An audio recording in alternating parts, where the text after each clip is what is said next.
బొగుళ్లపల్లి మండల భారత రాష్ట్ర సమితి ముఖ్య నాయకులతో పరకాలలోనే స్వగృహంలో సమీక్ష సమావేశం నిర్వహించిన మాజీ భూపాలపల్లి శాసనసభ్యులు గండ్ర వెంకట రమణారెడ్డి రానున్న పార్లమెంట్ ఎన్నికల్లో బీఆర్ఎస్ పార్టీ అభ్యర్థి భారీ మెజార్టీతో కృషి చేయాలని కార్యకర్తలు నాయకులు తెలిపారు.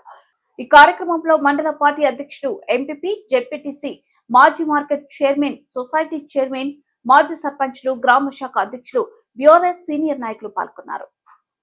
నుంచి కార్యనిర్వాహక అధ్యక్షులు కేటీఆర్ రోజు వస్తారు. ఆ రోజు చాలా క్లారిటీగా చెప్పడం జరుగుతుంది. మరి మీరు వాళ్ళు చెప్పినాక కూడా మనం కన్ఫ్యూజ్ అవ్వడంలో అర్థం లేదు.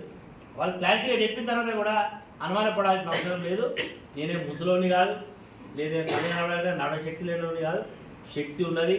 మీరు ఖచ్చితంగా జీవితం ఉన్నంత వరకు ప్రజా జీవితంలో ఖచ్చితంగా ప్రజా సంక్షేమానికి, నియోజకవర్గ అభివృద్ధికి, కార్యకర్తల యొక్క మంచి చూడడానికి పనిచేస్తాం.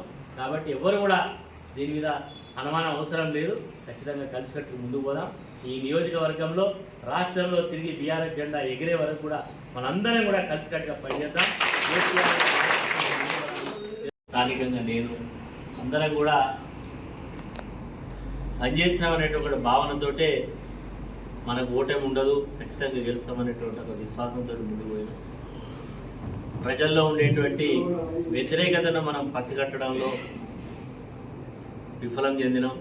ఎందుకంటే మామూలు వ్యతిరేకత ఉంటే అంతా ఉండదు. చాలా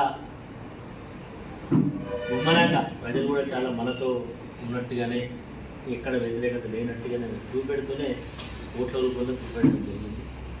ఏది ఏమైనా మొన్న జరిగినటువంటి ఎన్నికలు ఒక గుణపాఠంగా తీసుకున్నాం.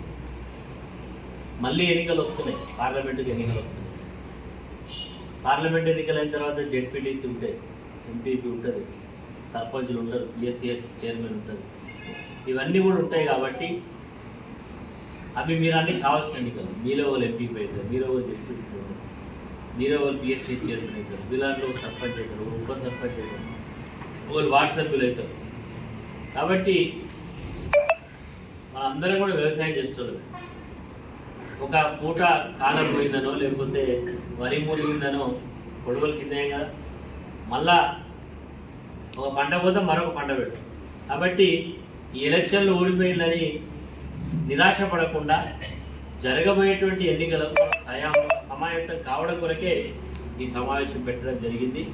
మరి మీ యొక్క పట్టుదల, మీకు ఉండేటువంటి కమిట్మెంట్ను ఈరోజు గ్రామాలలో చూపెట్టాలి. ఎప్పుడైనా మంది ఎక్కువైనప్పుడు సలహాలు ఎక్కువైతుంది. నేను గెలిచినప్పుడు 2 సార్లు గెలిచినప్పుడు నా వెంబడి ఇంతమంది లేరు, జనం నాయకులు లేరు. 2 సార్లు జనం నాయకులు ఉన్నారు, 2 సార్లు ఓడిపోయారు. 2014లో నా వెంబడి ఫుల్ లీడర్,